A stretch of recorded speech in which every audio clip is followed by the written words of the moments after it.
and then why they were choosing specific people for the Me Too stuff, Yeah. the documentaries, because we got the president has those accusations. No one has a documentary on the president.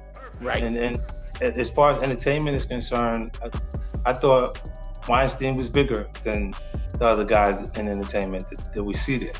Those other guys are just easy victims. For decades, Oprah Winfrey has been presented as almost untouchable in mainstream media. The public image is one of wisdom, generosity, and moral authority. When uncomfortable questions surface, whether about controversial acquaintances or awkward interview moments, they often seem to fade quickly from the spotlight. Critics argue that the media tends to redirect attention, soften narratives, or move on entirely, preserving her reputation. Supporters see this as respect earned through decades of success, while skeptics believe it reflects selective accountability. This contrast has fueled long-standing debates about celebrity protection, especially when powerful figures are involved. The question many observers raise isn't whether Oprah has done good, because she clearly has, but whether her influence has shielded her from deeper scrutiny in situations where other public figures might not receive the same grace.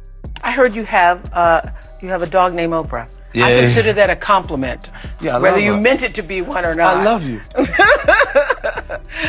You know what they say, a dog's a man's best friend? Yeah. I know. I have had 22 dogs in my life. I have 5 right now. Okay, but you named your dog Oprah. That was not the compliment. Yeah, I had a cat. Right? I got a cat too.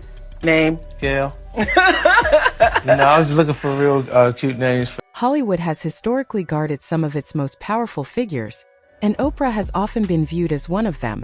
Recently, renewed attention has been drawn to controversies connected to her philanthropic projects, particularly her leadership school in South Africa. Public discussion around the school largely disappeared after initial headlines, leaving many critics feeling the full story was never explored. Rapper and media personality 50 Cent has repeatedly claimed that certain narratives were intentionally buried. Given his long history of criticizing Oprah and media elites, his renewed interest doesn't surprise many observers. Still, his commentary has reignited conversations about whether influential figures receive softer treatment when uncomfortable truths emerge, especially when philanthropy and reputation intersect. Where were you shot? In my hands, my legs several times, like 5 times in my hands, and then in my legs, and then in my face. Yeah, so when going through that experience, when you get hurt that bad, either your fear consumes you or you become a bit insensitive. So just after... 50 Cent has never hidden his confrontational style, especially when he feels disrespected or excluded. Early in his career, he reportedly sought an interview with Oprah to reshape his public image beyond music stereotypes. According to his account, the request was rejected, which he took as a personal and professional slight. From there, the relationship turned openly hostile, with 50 using humor and provocation to express his frustration. Years later, when Oprah eventually interviewed him, many speculated the decision had more to do with his commercial dominance than reconciliation. Despite appearing on her platform, 50 never softened his criticism, viewing the moment as symbolic of industry pressure rather than mutual respect.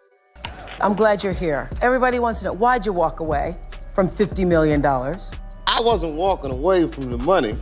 I was walking away from the circumstances with the newfound plateau. Yeah. It was completely outside of my frame of reference. I've been in show business since I was 14. I've heard the stories, seen these kinds of things play out in front of me. I mean, you see it before. Look, Mariah Carey made a $100 million deal, and 3 months later, she's all of a sudden mysteriously crazy. Or Martin Lawrence punches through and he's waving a gun on the street screaming, "They're trying to kill me." Yeah, we hear those stories. And it always happens around the time of their career where it seems as though they're crossing over the next plateau. 50 Cent's resentment toward Oprah extends beyond personal rejection. He has repeatedly accused her of mistreating Black entertainers while publicly presenting herself as an advocate for them. Critics often point to her interview with Dave Chappelle as an example. During that conversation, many viewers felt Chappelle was pushed to justify walking away from a major deal, with implications that something was wrong with him rather than the industry conditions. Supporters of Chappelle argue the interview reflected a disconnect between financial success and creative well-being. For critics like 50, moments like this reinforce their belief that Oprah prioritized corporate interests over individual artists, especially when power dynamics were uneven. Oprah Winfrey, you know what you need to do, and stop hiding behind what you call was negative comments, what you call, oh, I don't even deal with things like that, because what people are beginning to do is see you for who you are. Another flashpoint came during Monique's public dispute with major Hollywood figures over unpaid promotional work. When Monique claimed she was blackballed for refusing uncompensated labor, Oprah became part of the controversy. While many celebrities stayed silent, 50 Cent publicly supported Monique, calling for accountability and reconciliation. He suggested that influential figures should acknowledge harm when their power negatively impacts someone's career. His stance resonated with audiences who felt Monique had been unfairly punished for setting boundaries. This moment further positioned 50 as a vocal critic of Hollywood hierarchy and Oprah as a symbol, fairly or unfairly, of unchecked influence. They didn't use the word sexual abuse. They implied that something inappropriate was going on. Hearing that, John Samuel, immediately after hearing that allegation, removed the accused, Tiny Makopo, from the campus. I was, needless to say, devastated and really shaken to my core when I first heard this news. Oprah's all-girls school in South Africa was initially celebrated as a groundbreaking philanthropic effort. Media coverage praised it as a model for empowerment and opportunity. However, controversy emerged when a staff member was charged with serious abuse allegations. Oprah publicly addressed the situation, apologized, and promised reforms, stating that student safety was the priority.